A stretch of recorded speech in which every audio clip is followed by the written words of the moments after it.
Proofreading is a vital skill you need to do for your writing to make sure that you remove all of the mistakes in your material.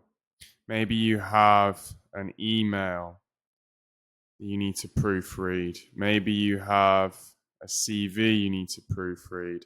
Maybe you have a visa application you need to proofread before you submit it to the recipient. So here are 5 tips you can use for your proofreading, and stay tuned until the end. I'm going to also give a bonus tip as well. So tip number 1 is to take a break.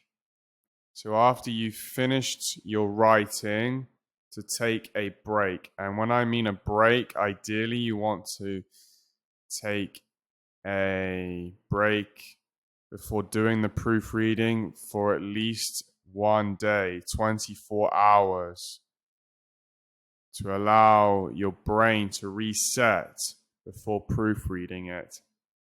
However, if time is against you and you need to submit it quicker, then even having a 30-minute break is going to be better than having no break at all. So that's tip number 1. Tip number 2 is to change the presentation. And when I mean presentation, it's where you change the format of the text. You can change it to italic. You can use bold. But the best 2 ways, in my opinion, is to change the font.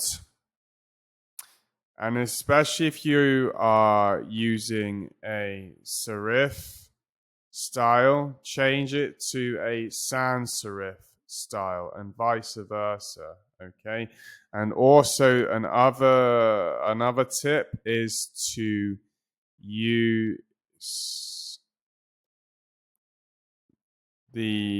increase the size of the font, right? So most text is normally going to be around 10 to 11 in size, right? If you increase it to 16, this is going to really help. So that's tip number 2. Tip number 3 is to print it out. So print it out and read it on paper rather than on a screen, and then use a highlighter or a pen to mark all of the mistakes that are in your writing.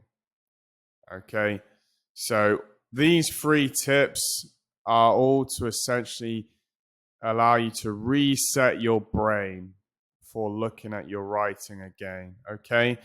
Tip number 4 is to ask a volunteer. So this could be a friend or a colleague or a relative to proofread your writing. Be careful with this one, is you might have to be patient. You might have to wait longer than you would really like. And you probably can't continuously ask this. Depending on how close the relationship is, they might begin to lose patience. Okay. The 5th and final tip is to ask a professional proofreader. If the document is small enough, doing it with him or her, the proofreading, is going to improve it as well. All right. So those are the 5 tips. And as I said, the bonus one is to read it out loud. And to read it out loud, why you want to do that is because it ensures that you are using your ears, your eyes, and your mouth together